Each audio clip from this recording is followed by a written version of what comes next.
My name is Arthur Vance, and I am currently standing on my front porch, nursing a lukewarm coffee, watching the absolute destruction of a woman's entire world, and I have to say, it is the most beautiful thing I have ever seen. Down at the bottom of my driveway, there is a brand new, 16-foot wide, reinforced steel gate that is currently ruining the life of Brenda Sterling, the most entitled human being in the state of Tennessee.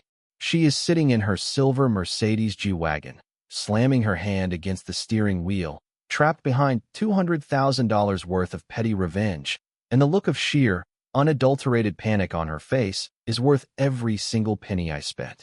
See, for 8 years, Brenda has been treating my private property like her personal express lane to the country club, cutting through my land to shave 12 minutes off her commute. But today, that ends. She doesn't know it yet, but the horn she's been leaning on for the last 5 minutes is the funeral dirge for her little suburban empire, because I didn't just build a gate. I bought the 50 acres of forest next door specifically to lock her in a cage of her own making. To understand why a retired civil engineer would declare total war on a middle-aged homeowners association president, we have to rewind 3 months, back to when I thought retirement meant fishing and silence, not tactical espionage. I had just purchased my dream plot, 15 acres of rolling green hills that backed up to a creek, a place so secluded I couldn't see a single neighbor unless I climbed a tree with binoculars. I spent 40 years designing municipal water systems, staring at blueprints until my eyes crossed. So this land was supposed to be my sanctuary, my escape from the noise. But I should have known that peace is an offense to people like Brenda, because on my third Tuesday morning, while I was admiring the mist rising off the creek, I heard the crunch of gravel and watched a silver SUV tear across my grass like it owned the place. Out stepped Brenda Sterling, a woman who looked like she had been 3D printed in a factory designed to manufacture headaches, wearing white yoga pants that cost more than my first car and flashing a smile that was all teeth and no warmth. She introduced herself as the president of the Oakhaven Heights Homeowners Association and welcomed me to the neighborhood with the fake enthusiasm of a shark sensing blood in the water. That was the first red flag, because my deed says unincorporated county land, not Oakhaven Heights. My property predates her cookie-cutter subdivision by 15 years, but Brenda wasn't interested in geography. She was interested in my fence. She pointed a manicured finger at the simple chain-link barrier I'd put up to keep the deer away from my vegetable patch and told me, with a straight face, that it wasn't compliant. She pulled a clipboard out of thin air and informed me that the Oakhaven covenants required all fencing to be white vinyl, minimum 6 feet, with decorative Gothic post caps, and that my industrial eyesore was dragging down property values. I tried to be polite. The Midwestern in me wanted to de-escalate, so I just nodded and said I'd look into it, failing to mention that her HOA had about as much legal authority over my land as the King of England. 2 weeks later, the letter arrived via certified mail, heavy and ominous, demanding $500 for an unauthorized structure, and citing a violation for using the wrong paint color on my porch railing. Apparently, porcelain mist was the only approved shade, and I had used heavenly cloud. I wish I was joking. When I called to explain that I wasn't in her HOA, Brenda's voice on the phone shifted from fake sweet to glacial instantly, telling me I was confused about my property lines and that she would come over with the association surveyor to educate me. Like a fool, I agreed, and the next day she showed up with a guy who looked less like a surveyor and more like her cousin holding a tape measure, and they spent 2 hours whispering and pointing before Brenda marched up to me and announced that while my house was technically outside the boundary, my garden fence was infringing on Oakhaven jurisdiction. She couldn't produce a map. She couldn't show me a deed. She just kept saying, "Our professional analysis." And that night, something inside me snapped, the engineer brain waking up from retirement mode and realizing this wasn't a misunderstanding, it was a hustle. I drove to the county records office the next morning, the smell of old paper and dust acting like smelling salts for my soul, and I started digging. I pulled the original deed from 1987, seeing my boundaries marked by stone monuments that were older than Brenda, proving my land was an island of independence. Then I pulled the development plans for Oakhaven Heights from 2002, and that's when I found the smoking gun, the holy grail of petty revenge buried in a stack of dusty construction permits. It was a document titled Temporary construction easement. Phase 2 access. Dated March 2003, granting the developers a temporary right to cross my property to move heavy machinery, with a strict expiration date of 18 months. My hands were actually shaking as I read it because it meant that for the last 20 years, that convenient shortcut Brenda used every morning at 7:43 a.m. wasn't a grandfathered right. It was criminal trespassing. The easement had died in 2004. She had been driving illegally across my land for 8 years, likely fining people for leaving their trash cans out too long while she committed a daily crime. But the real diamond, the piece of information that made me laugh out loud in that silent library, was tucked into the Oakhaven Charter itself, Article 7, Section 3. Any board member found in violation of property law or trespassing on non-member land shall face immediate removal and potential dissolution of the board's legal standing. She had handed me the detonator to blow up her entire life, but I realized simply reporting her wasn't enough. I needed to make sure she could never hurt anyone else again. I drove home, mind racing, plotting, until I saw the for sale sign on the property adjacent to my eastern border, a massive 50-acre tract of dense woods and old logging trails that wrapped around the back of Oakhaven Heights like a giant bear hug. It was the Blackwood estate, listed for $200,000, a price that made my wallet weep, but as I looked at the map, I realized that land controlled every single back road, deer trail, and shortcut into the subdivision. If I owned that land, I wouldn't just be her neighbor, I would be her jailer. I called the number on the sign, Patterson Realty, and told the agent, Jennifer, that I wanted to buy it, cash, no inspection, closing as fast as humanly possible.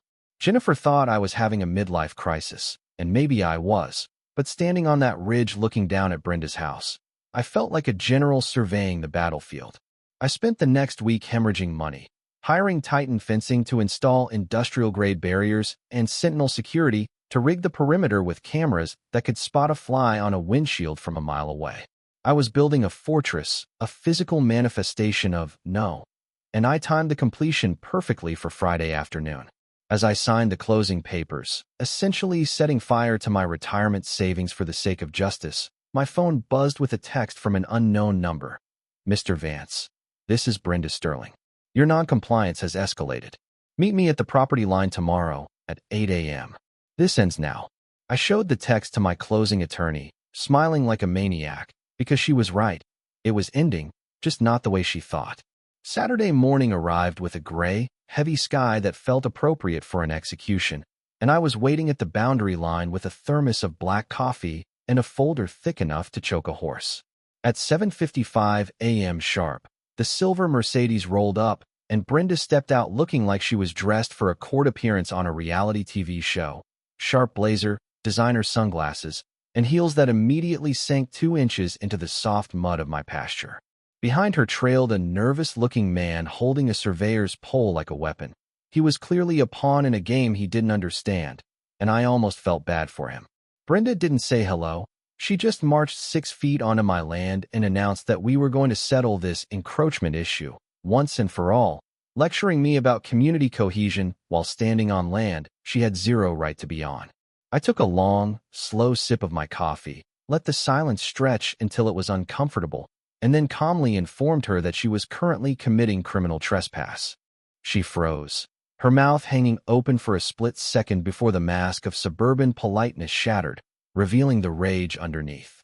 She launched into a rehearsed speech about prescriptive easements and historical usage, claiming that because people had used the cut-through for years, it was now public property. She even produced a flashy document from her briefcase, a legal analysis of access rights, that looked expensive and official, full of big words designed to scare a layman into submission. It was a beautiful work of fiction, truly. I let her finish, let her feel the triumph, and then I opened my folder. I pulled out the 2003 temporary construction easement, holding it up like a royal decree. I read the expiration date aloud, slowly, savoring every syllable. December 2004. Restoration to natural conditions required. I watched the color drain from her face as I explained that every time she crossed this line for the last decade, she wasn't establishing a right. She was resetting the clock on a crime. Her surveyor, a guy named Michael, actually took a step back, looked at the document, looked at Brenda, and began packing up his gear immediately, muttering that he couldn't be party to fraud. Brenda, realizing she was losing control, did the only thing she knew how to do. She escalated. She whipped out her phone and called the county sheriff, screaming that I was obstructing a public roadway and holding her hostage. I just stood there, smiling, waiting for the inevitable. When Deputy Miller arrived, he looked tired, the look of a man who deals with too many neighbor disputes. But when I showed him the certified county deeds and the expired easement, his demeanor changed. He turned to Brenda and told her, in no uncertain terms, that this was private property and she needed to leave immediately or face arrest. That was the moment the logic center of her brain shut down completely. Instead of leaving, she marched back to her car, grabbed a pair of bolt cutters from the trunk, who keeps bolt cutters in a G-Wagon, and started attacking my brand new chain-link fence. It was the greatest gift she could have given me.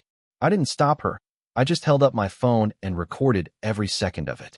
Deputy Miller was shouting at her to stop, but she was in a frenzy, screaming about tyranny and HOA rights, until he physically had to restrain her.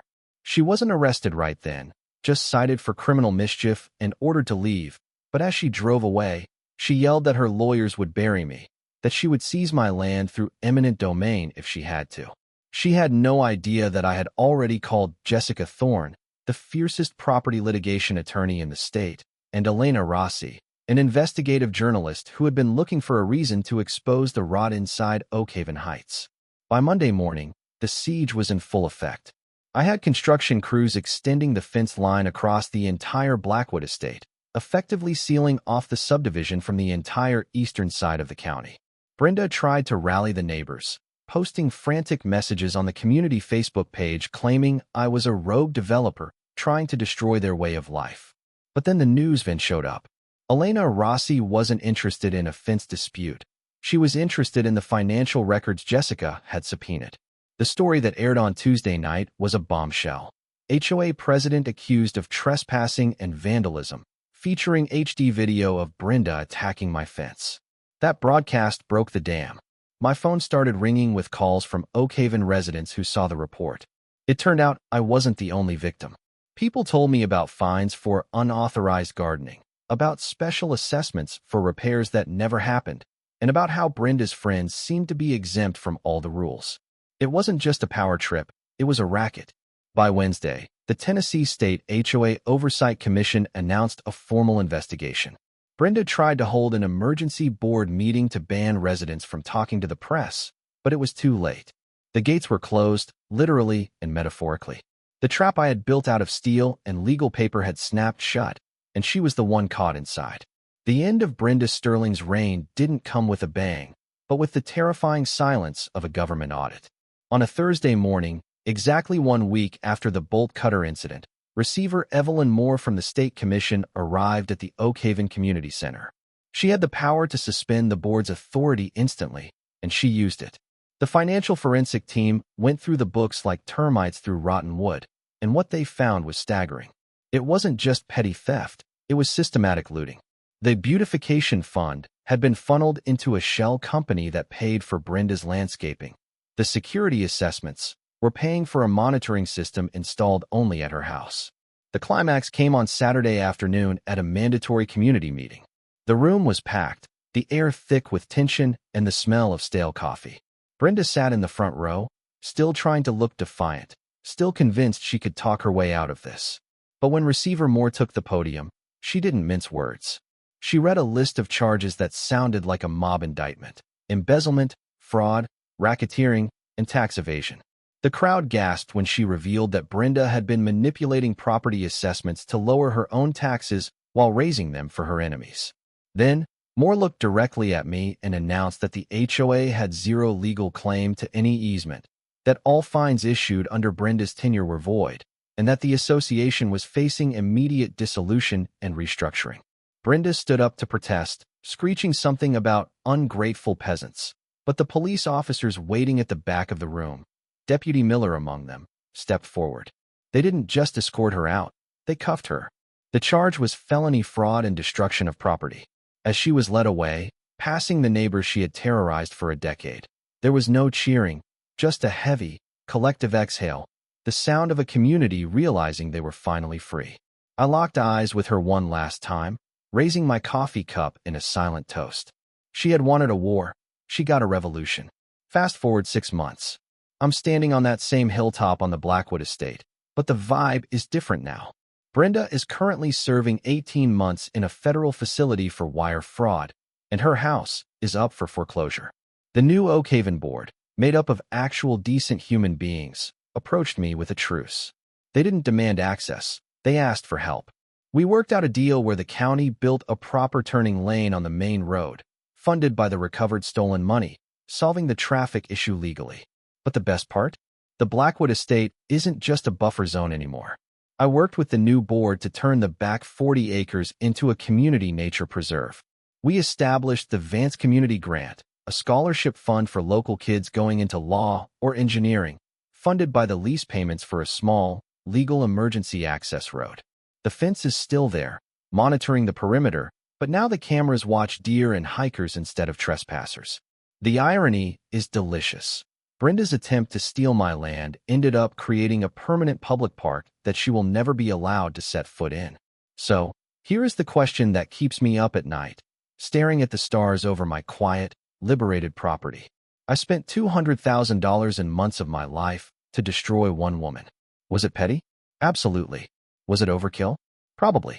But when you see someone using power to crush people who can't fight back, is it enough to just defend yourself? Or do you have a moral obligation to burn their castle to the ground so they can never hurt anyone else? I think I know the answer, but I'd love to know if you think I went too far. Because looking at the peace and quiet of this valley, listening to the silence where her horn used to be, I think it was a bargain. If you've ever had a neighbor who thought they were God, or if you just love seeing karma delivered via bulldozers and subpoenas, hit that like button, subscribe, and let me know in the comments. What's the most money you would spend just to prove a point? Until next time, keep your fences high and your easements legal. This is Arthur Vance, signing off.